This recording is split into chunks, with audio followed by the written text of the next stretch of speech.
નમસ્કાર, આપનું હાર્દિક સ્વાગત છે એજ્યુકેશન ગુજરાત ચેનલમાં. આજે આપણે ધોરણ 8માના વિજ્ઞાન વિષયનો પાઠ બીજો, સૂક્ષ્મજીવો, મિત્ર અને શત્રુ. આ પાઠનું સ્વાધ્યાય પોથી સંપૂર્ણ સોલ્યુશન વિડીયો માધ્યમ શીખવાનું છે. ચેનલ પર નવા આવ્યો ચેનલ સબસ્ક્રાઈબ કરો, વિડીયો ગમે લાઈક શેર કરી દેજો. પહેલો પ્રશ્ન છે, નીચેના દરેક પ્રશ્નના ઉત્તર માટે આપેલા વિકલ્પમાંથી સાચો વિકલ્પ શોધી તેનો ક્રમ અક્ષર પ્રશ્ન સામે પહેલાં બોક્સમાં લખો. પહેલો પ્રશ્ન, નીચેનામાંથી કયું એન્ટીબાયોટિક્સ છે? તો એ છે સ્ટ્રિપ્સોમાઇસિન. બીજું, મેલેરિયા થવા માટે જવાબદાર પ્રજીવ? તો એ છે માદા એનોફિલિસ મચ્છર. ત્રીજો પ્રશ્ન, વાયરસથી થતો રોગ કયો છે? તો એ છે પોલિયો. ચોથો પ્રશ્ન, મરડો શાનાથી થતો રોગ છે? તો એ છે પ્રજીવ. પાંચમું, ટાઇફોઇડ શાનાથી થતો રોગ છે? તો એ છે બેક્ટેરિયા. છઠ્ઠો પ્રશ્ન, નીચેના પૈકી બેક્ટેરિયાથી થતો રોગ કયો છે? તો છે કોલેરા. સાતમું, કયા સૂક્ષ્મ જીવોના કોષોમાં હરિતદ્રવ્ય હોય છે? તો છે લીલ. આઠમો પ્રશ્ન, વાસી કે ભીની બ્રેડ પર જોવા મળતી ફૂગને શું કહે છે? તો કહે છે મોલ્ડ. નવમો પ્રશ્ન, નીચેના પૈકી કઈ લીલ છે? તો છે કેલિડોમોનાસ. દસમો પ્રશ્ન, નીચેના પૈકી કયું એન્ટીબાયોટિક નથી? તો છે એસ્પિરિન. 11 પ્રશ્ન, ક્ષય શાનાથી થતો રોગ છે? તો એ છે હવાથી. 12 પ્રશ્ન, કોલેરા શાના દ્વારા ફેલાય છે? તો ફેલાય છે પાણીથી. 13 પ્રશ્ન, દુનિયામાંથી લગભગ નાબૂદ થયેલ રોગ કયો છે? તો એ છે શીતળા. 11 પ્રશ્ન, ડૉક્ટર એલેક્ઝાન્ડર ફ્લેમિંગ શાની શોધ કરી હતી? તો પેનિસિલિનની. 15 પ્રશ્ન, બીસીજીની રસી કયા રોગ સામે રક્ષણ આપે છે? તો ક્ષય સામે. 16મો પ્રશ્ન, એઇડ્સનો રોગ શાનાથી થાય છે? તો વાયરસથી. 17મો પ્રશ્ન, ચેપી રોગોનું મુખ્ય વાહક કયું છે? તો છે માખી. 18મો પ્રશ્ન, બ્રેડ અથવા ઇડલીના કણક ફૂલવાનું કારણ શું છે? તો છે ઈસ્ટ કોષોની વૃદ્ધિ. 19મો પ્રશ્ન, ઈસ્ટનો ઉપયોગ નીચેનામાંથી કોના ઉત્પાદનમાં થાય છે? તો આલ્કોહોલના. બીજો પ્રશ્ન, ખાલી જગ્યા પૂરો. પહેલું, સૂક્ષ્મજીવો એ માઇક્રોસ્કોપની મદદથી જોઈ શકાય છે. બીજું, સાયનોબેક્ટેરિયા વાતાવરણમાંથી નાઇટ્રોજનનું સ્થાપન સીધું જ કરે છે, જેનાથી ભૂમિની ફળદ્રુપતામાં વધારો થાય છે. ત્રીજું, આલ્કોહોલનું ઉત્પાદન ઈસ્ટની મદદથી કરવામાં આવે છે. ચોથું, કોલેરા બેક્ટેરિયા દ્વારા થાય છે. પાંચમું, ક્ષય છે એ બેક્ટેરિયા દ્વારા થતો રોગ થાય છે. છઠ્ઠું, મેલેરિયા એટલે પ્રજીવ નામના પ્રજીવદાતા. મેલેરિયા છે એ એનોફિલિસ માદા મચ્છર નામનો પ્રજીવ. એનોફિલિસ માદા મચ્છર આવશે અહીંયા. ઓકે. સાતમું, ડૉક્ટર એડવર્ડ જેનર શીતળાના રોગની માટેની રસી શોધી હતી. આઠમું, દૂધને સૂક્ષ્મજીવો રહિત બનાવવાની પદ્ધતિ લુઈ પાસ્ચર નામના વૈજ્ઞાનિકે શોધી હતી. 9મું, લેક્ટોબેસિલસ નામના બેક્ટેરિયા દૂધને દહીંમાં પરિવર્તિત કરે છે. 10મું, બ્રેડ, કેક અને પેસ્ટ્રીઝ બનાવવા માટે બેકિંગ ઉદ્યોગમાં ઈસ્ટનો ઉપયોગ આધારભૂત છે. 11મું, આથવણની ક્રિયા દરમિયાન કાર્બન ડાયોક્સાઇડ વાયુ ઉત્પન્ન થાય છે. ત્રીજો પ્રશ્ન, નીચેના પ્રશ્નોના માત્ર ઉત્તર લખો. પેલું, કયા રોગોનો ફેલાવો એનોફિલિસ માદા મચ્છર કરે છે? તો છે મેલેરિયા. બીજું, ક્ષય રોગ બીજા કયા નામે ઓળખે છે? ટ્યુબરક્લોસિસ નામના. બીજું નામ છે ટીબી. ત્રીજું, બેસિલસ એન્થ્રીસિસ નામના બેક્ટેરિયાની શોધ કોણે કરી હતી? તો રોબર્ટ કોશે. ચોથું, પાવડી કે સ્લીપર જેવા આકારનું પ્રજીવ કયું છે? તે છે પેરામિશિયમ. પાંચમું, અનિયમિત આકારનું પ્રજીવ કયું છે? તો છે અમીબા. છઠ્ઠું, દૂધને યોગ્ય તાપમાને ગરમ કરી સૂક્ષ્મજીવો રહિત બનાવવાની પદ્ધતિને શું કહે છે? તો પેસ્ચ્યુરાઇઝેશન. સાતમું, ડેન્ગ્યુ વાયરસનું વાહક કયું છે? તો છે એડિસ મચ્છર. આઠમું, સ્પાયરોગાયરા શું છે? તો છે લીલ. ચોથો પ્રશ્ન, નીચેના વિધાનો ખરા વિધાન સામે ખરાની, ખોટા વિધાન સામે ખોટાની નિશાની કરો. પહેલું, ઓરી વાયરસથી થતો રોગ છે, વિધાન સાચું છે. બીજું, એસ્પરજિલિસ એ પ્રજીવ છે, વિધાન ખોટું છે. ત્રીજું, ઈસ્ટ બહુકોષી ફૂગ છે, વિધાન ખોટું છે. ચોથું, લેક્ટોબેસિલસ રોગકારક બેક્ટેરિયા છે, વિધાન ખોટું છે. પાંચમું, ઘઉંનો સ્ટટ બેક્ટેરિયા દ્વારા થાય છે, વિધાન ખોટું છે. છઠ્ઠું, સૂક્ષ્મજીવોની વૃદ્ધિ અટકાવવા માટે મીઠું તથા ખાદ્ય તેલ વપરાય છે. વિધાન સાચું છે. પ્રશ્ન નંબર 5, નીચેના પ્રશ્નોના એક વાક્યમાં ઉત્તર લખો. પહેલું, સૂક્ષ્મજીવોના મુખ્ય સમૂહ કયા કયા છે? જવાબ છે સૂક્ષ્મજીવોના મુખ્ય 4 સમૂહ છે. પહેલું બેક્ટેરિયા, બીજું ફૂગ, ત્રીજું લીલ અને ચોથું પ્રજીવ. બીજું છે પ્રશ્ન, વાયરસથી થતા રોગોના 4 નામ આપો. જવાબ છે વાયરસથી થતા રોગ શરદી, ઉધરસ, ઇન્ફ્લુએન્ઝા, અળકવા, કમળો, પોલિયો, ઓરી અને અછબડા છે. ત્રીજો પ્રશ્ન, બેક્ટેરિયાથી થતા રોગોના 4 નામ આપો. જવાબ છે બેક્ટેરિયાથી થતા રોગોમાં કોલેરા, ક્ષય, ટાઇફોઇડ, ન્યુમોનિયા અને પ્લેગ છે. ચોથો પ્રશ્ન, પ્રજીવથી થતા રોગોના નામ આપો. જવાબ છે પ્રજીવથી થતા રોગોમાં મરડો અને મેલેરિયા છે. પાંચમો પ્રશ્ન, પ્રજીવોના 3 નામ આપો. અમીબા, પેરામિશિયમ અને પ્લાઝ્મોડિયમ એ 3 પ્રજીવ છે. છઠ્ઠો પ્રશ્ન, ફૂગના 3 નામ આપો. પેનિસિલિયમ, ઈસ્ટ અને મ્યુકર. સાતમું, એન્ટીબાયોટિકનું ઉત્પાદન શામાંથી થાય છે? તે છે બેક્ટેરિયા અને ફૂગમાંથી એન્ટીબાયોટિકનું ઉત્પાદન થાય છે. આઠમો પ્રશ્ન, 4 એન્ટીબાયોટિકના નામ જણાવો. તેનો જવાબ છે પેનિસિલિયમ, સ્ટ્રેપ્ટોમાઇસિન, ટેટ્રાસાઇક્લિન અને એન્થ્રોમાઇસિન એ એન્ટીબાયોટિક્સ છે. નવમું, ઢોરને થતા 2 રોગોના નામ આપો. તો ઢોરને થતા 2 રોગોમાં એન્થ્રેક્સ અને ફૂટ એન્ડ માઉથ ડિસીઝ છે. 10મો પ્રશ્ન, ફૂડ પોઈઝનિંગ કેવી રીતે થાય છે? તેનો જવાબ છે ફૂડ પોઈઝનિંગ સૂક્ષ્મજીવો દ્વારા દૂષિત કરવામાં આવેલ ખોરાક ખાવાથી થાય છે. 11મો પ્રશ્ન, રાસાયણિક જાળવણીકારક પદાર્થ એટલે કે પ્રિઝર્વેટિવના 2 નામ આપો. તેનો જવાબ છે રાસાયણિક જાળવણીકારક પદાર્થના 2 નામમાં સોડિયમ બેન્ઝોએટ અને સોડિયમ મેટાબાયસલ્ફાઇડ છે. 12મો પ્રશ્ન, ચેપી રોગ કોને કહે છે? તેનો જવાબ, જે રોગ એક સંક્રમિત વ્યક્તિમાંથી બીજી સ્વસ્થ વ્યક્તિમાં હવા, પાણી, ખોરાક અને ભૌતિક સંપર્ક દ્વારા ફેલાય છે એને ચેપી રોગ કહે છે. 13મો પ્રશ્ન, વાતાવરણીય નાઇટ્રોજનનું ભૂમિમાં સ્થાપન કરતા સૂક્ષ્મજીવોના નામ જણાવો. તેનો જવાબ છે પેલું રાઇઝોબિયમ અને એન્ઝોબેક્ટેરિયા અને બીજું છે એનાબીના અને નોસ્ટોક નીલહરિત લીલ. પ્રશ્ન નંબર 6, વ્યાખ્યા આપો. પેલું આથવણ, તો કે ઈસ્ટ દ્વારા શર્કરાનું આલ્કોહોલમાં રૂપાંતર થવાની જે પ્રક્રિયા છે એને આથવણ કહે છે. બીજું પેસ્ચ્યુરાઇઝેશન, તો દૂધને 70°ના તાપમાને 15 થી 30 સેકન્ડે ગરમ કરી તરત જ ઠંડુ કરી સંગ્રહ કરવાની પદ્ધતિને પેસ્ચ્યુરાઇઝેશન કહે છે. 7મો પ્રશ્ન, નીચેના પ્રશ્નોના ટૂંકમાં ઉત્તર લખો. પેલું, સૂક્ષ્મજીવની વ્યાપારી ઉપયોગ જણાવો. તેનો જવાબ છે સૂક્ષ્મજીવોનો વ્યાપારી ઉપયોગ નીચે મુજબ છે. પેલું, સૂક્ષ્મજીવો દહીં, ચીઝ, પનીર જેવા ડેરી ઉત્પાદનમાં ઉપયોગી છે. બીજું, બ્રેડ, કેક, પેસ્ટ્રીઝ બનાવવા માટે બેકિંગ ઉદ્યોગમાં ઈસ્ટનો ઉપયોગ થાય છે. ત્રીજું, આલ્કોહોલ, દારૂ અને વિનેગરના મોટા પાયા પર ઉત્પાદનમાં પણ સૂક્ષ્મજીવોનો ઉપયોગ થાય છે. બીજો પ્રશ્ન, સૂક્ષ્મજીવોના ઔષધીય ઉપયોગો જણાવો. જવાબ છે સૂક્ષ્મજીવોના ઔષધીય ઉપયોગ નીચે મુજબ છે. પહેલું, વિશિષ્ટ પ્રકારના સૂક્ષ્મજીવોનું સંવર્ધન કરીને એન્ટીબાયોટિક્સનું ઉત્પાદન કરવામાં આવે છે.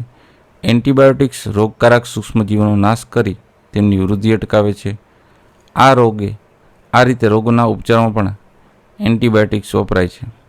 બીજું, રોગોને થતા અટકાવવા રસીનો ઉપયોગ થાય છે. આ રસી બનાવવામાં પણ સૂક્ષ્મજીવોનો ઉપયોગ કરવામાં આવે છે.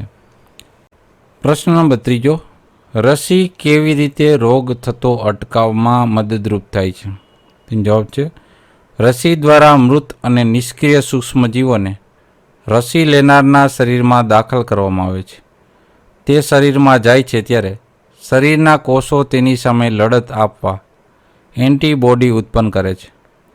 આ એન્ટીબોડી શરીરમાં હંમેશ માટે બનેલા રહે છે અને ભવિષ્યમાં આ રોગોના રોગકારકો શરીરમાં દાખલ થાય તો તેની સામે બચાવ કરે છે અને તે રોગ થતો અટકાવે છે. ચોથો પ્રશ્ન, બેક્ટેરિયાના 4 ઉપયોગો જણાવો. તેમાં પહેલો છે દહીં, ચીઝ અને પનીર જેવી દૂધની ચીજ વસ્તુઓ બનાવવા માટે ઉપયોગી છે. બીજું, હવામાનના નાઇટ્રોજનને નાઇટ્રોજનયુક્ત સંયોજનોમાં ફેરવી જમીનમાં નાઇટ્રોજનનું સ્થાપન કરે છે અને જમીનને ફળદ્રુપ બનાવે છે. ત્રીજું, સુએજના કચરાનું વિઘટન કરી બિનહાનિકારક પદાર્થમાં રૂપાંતર કરે છે. ચોથું, એન્ટીબાયોટિક્સ કેટલીક દવાઓ તેમજ રસીઓ બનાવવામાં ઉપયોગી છે. પાંચમો પ્રશ્ન, ફૂગના 4 ઉપયોગો જણાવો. એમાં પહેલું છે બેકરીમાં બ્રેડ, કેક, બિસ્કિટ બનાવવા ઈસ્ટ પ્રકારની ફૂગ ઉપયોગી છે. બીજું, જવમાંથી બિયર, ફળોના રસમાંથી દારૂ, ચોખા અને દાળના લોટના મિશ્રણમાંથી ઢોકળા, ઇડલી અને ઢોસા બનાવવા માટે ઈસ્ટ વપરાય છે. ત્રીજું, પેનિસિલિયમ નામની ફૂગમાંથી પેનિસિલિન નામની એન્ટીબાયોટિક ઔષધ બનાવવામાં આવે છે. ચોથું, મશરૂમ પ્રકારની ફૂગ ખોરાક તરીકે વપરાય છે. આ ફૂગના 4 ઉપયોગ થયા.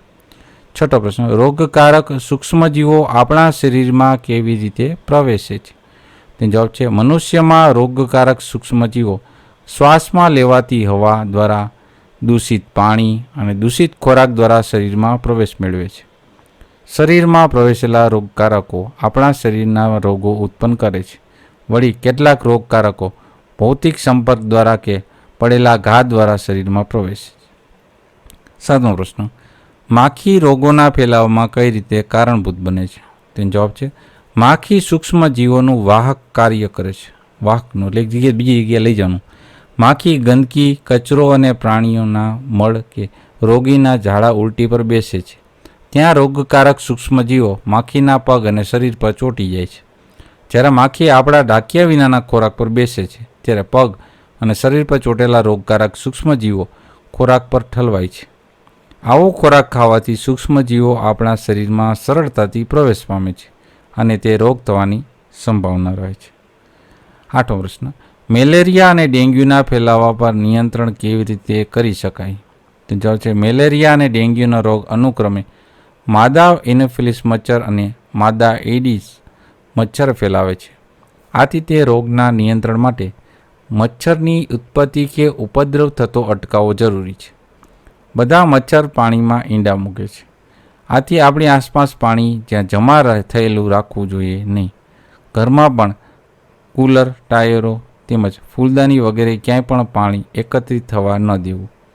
પાણીની ટાંકી ખુલ્લી ન રાખવી તેમજ સમયાંતરે તેને સાફ પણ કરવી જોઈએ. મચ્છરોનો ઉપદ્રવ વધુ જણાય તો મચ્છરદાનીમાં સૂવું કે મચ્છર બગાડવાના રસાયણોનો ઉપયોગ કરવો. આમ મચ્છર પેદા થતાં અટકાવીને મેલેરિયા અને ડેન્ગ્યુ પર નિયંત્રણ લાવી શકાય છે. 9મો પ્રશ્ન, એન્ટીબાયોટિક્સ એટલે શું છે અને એન્ટીબાયોટિક્સનું સેવન કરતી વખતે કઈ સાવધાની રાખવી જોઈએ? તેનો જવાબ છે બેક્ટેરિયા અને ફૂગમાંથી બનેલા ઔષધ કે જે બીમારી પેદા કરનાર સૂક્ષ્મજીવોનો નષ્ટ કરે છે અથવા તેમની વૃદ્ધિ અટકાવે છે. આ પ્રકારના ઔષધિને એન્ટીબાયોટિક્સ કહે છે. પેનિસિલિન, સ્ટ્રિપ્સોમાઇસિન, ટેટ્રાસાઇક્લિન અને એન્થ્રોસમાઇસિન ઉપયોગી એન્ટીબાયોટિક્સ છે. કોઈ વિશિષ્ટ પ્રકારના સૂક્ષ્મજીવોનું સંવર્ધન કરીને એન્ટીબાયોટિક્સનું ઉત્પાદન કરવામાં આવે છે. તેને અનેક રોગોની સારવારમાં ઉપયોગમાં લેવાય છે. એન્ટીબાયોટિક્સનું સેવન કરતી વખતે માન્ય ડૉક્ટરોની સલાહ. ડૉક્ટર જે માત્રામાં અને જેટલા સમય માટે દવા લેવાની છે તે સૂચવેલ હોય તો તે મુજબ જ લેવી તથા કહ્યા મુજબ બધી દવાઓ પૂર્ણ કરવી.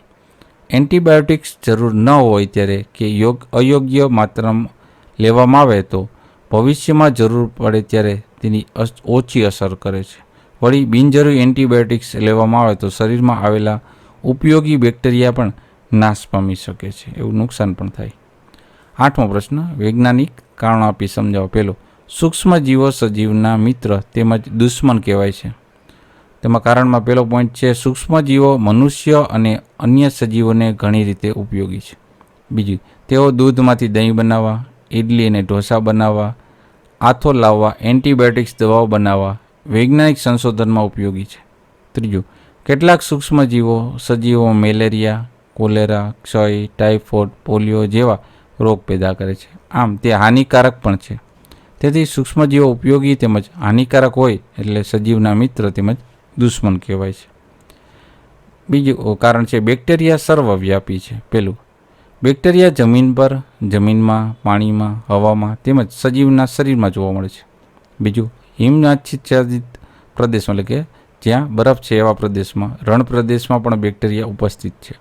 ત્રીજું, પૃથ્વી પર એવું એક સ્થાન નથી કે જ્યાં બેક્ટેરિયા ન હોય. આથી બેક્ટેરિયા સર્વવ્યાપી છે એમ કહેવાય છે. ત્રીજો પ્રશ્ન, રોગચાળો ચાલતો હોય ત્યારે પાણી ઉકાળીને પીવું જોઈએ. તેમાં પહેલો પોઈન્ટ છે રોગચાળો ચાલતો હોય ત્યારે દર્દીના કપડાં, વાસણ, મળમૂત્ર, ઉલટી વગેરે મારફતે રોગના સૂક્ષ્મજીવો જળાશયોના પાણીમાં દાખલ થાય છે. આવા જળાશયના પાણી દૂષિત બને છે. બીજું, આવું દૂષિત પાણી પીવાથી રોગ લાગુ પડે છે. ત્રીજું, પાણીને ઉકાળીથી તેમાં રહેલા રોગોના સૂક્ષ્મજીવોનો નાશ થાય છે. આથી રોગચાળો ચાલતો હોય ત્યારે પાણી ઉકાળીને જ પીવું જોઈએ. ચોથો પ્રશ્ન, ખોરાક હંમેશા ઢાંકેલો રાખવો જોઈએ. એમાં જવાબમાં પેલું છે, માખી એ રોગકારક સૂક્ષ્મજીવોનું વાહકનું કાર્ય કરે છે. તે એંઠવાડ, પ્રાણીઓના મળ, રોગીના ઝાડા ઉલટી વગેરે પર બેસે છે. બીજું, તેના શરીર પર અને પગ પર રોગકારક સૂક્ષ્મજીવો ચોંટી જાય છે. તે ઢાંક્યા વગરના ખોરાક પર બેસે છે ત્યારે રોગકારકનું સ્થળાંતર પણ થાય છે. ત્રીજું, આવો દૂષિત ખોરાક સ્વસ્થ વ્યક્તિ ખાય છે ત્યારે તેની બીમારી પડવાની શક્યતા પણ વધી જાય છે. તેથી ખોરાક હંમેશા ઢાંકેલો રાખવો જોઈએ. 9મો પ્રશ્ન છે, તફાવતના 2 મુદ્દા આપવાના છે. ઈસ્ટ અને પેલું છે મોલ્ડ. તો ઈસ્ટ છે એક કોષીય ફૂગ છે, જ્યારે મોલ્ડ છે બહુકોષીય ફૂગ છે. ઈસ્ટ છે ઓક્સિજનની ગેરહાજરીમાં જીવન ટકાવી શકે છે, જ્યારે મોલ્ડ છે એ જીવન ટકાવી રાખવા માટે ઓક્સિજનની જરૂર પડે છે. બીજો તફાવત છે ફૂગ અને લીલનો.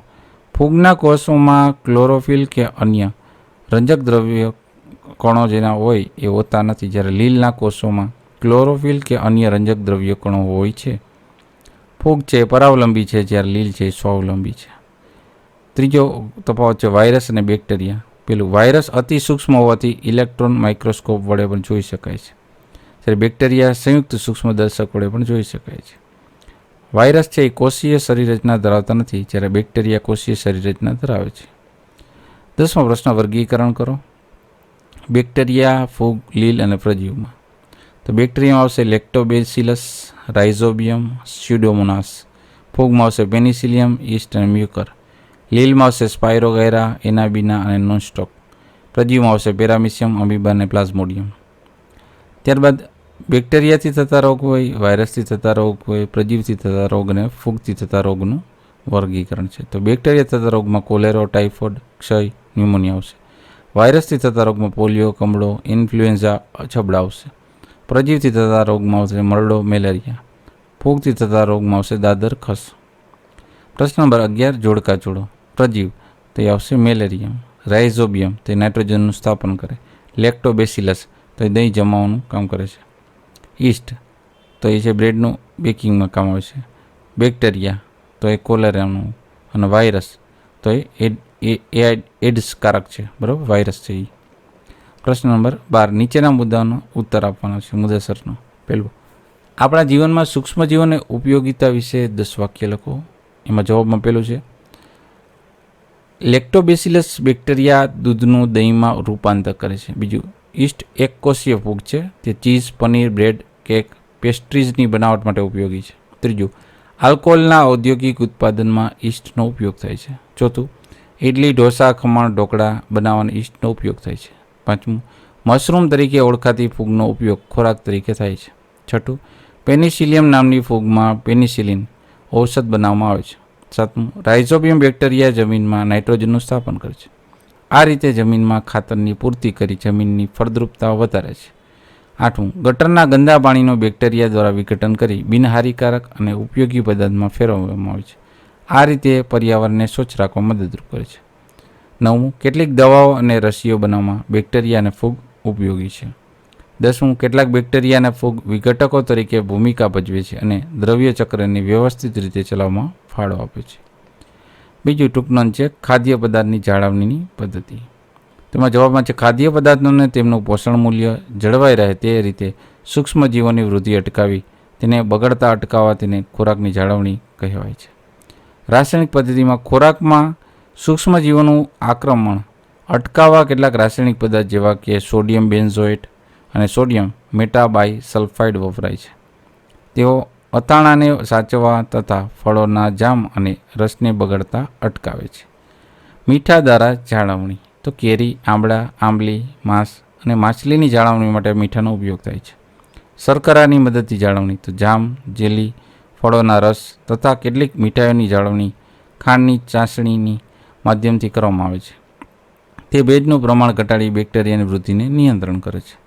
તેલ અને વિનેગર દ્વારા જાળવણી. તો તેલ અને વિનેગરનો ઉપયોગ અથાણાને બગડતા અટકાવવા માટે કરવામાં આવે છે. બેક્ટેરિયા તેમની હાજરીમાં મૃત્યુ પામે છે. શાકભાજી, ફળ, માછલી તથા માંસની જાળવણી આ પદ્ધતિથી થાય છે. ગરમી તેમજ ઠંડીની સારવાર. તો દૂધને ગરમ કરી પછી ફ્રીજમાં રાખી બગડતું અટકાવાય છે. ખોરાકને પણ ફ્રીજમાં મૂકી સૂક્ષ્મજીવોની વૃદ્ધિ અટકાવાય છે. સંગ્રહ અને પેકિંગ તો સૂકો મેવો, ફળોનો રસ, મુરબ્બા તથા શાકભાજીને હવાચુસ્ત બંધ પેકેટમાં સાચવવામાં આવે છે. ત્યારબાદ પ્રવૃત્તિમાં છે તળાવ પાણીમાં સૂક્ષ્મજીવનું નિરીક્ષણ કરવાનું. બરાબર, એના સાધન સામગ્રી પદ્ધતિ અવલોકન નિર્ણય છે. આ તમે પોઝ કરીને લખી લેજો. બીજું છે મેંદાના કણમાં ઈસ્ટનું વૃદ્ધિનું નિરીક્ષણ કરવાનું છે, એનો પ્રયોગ છે.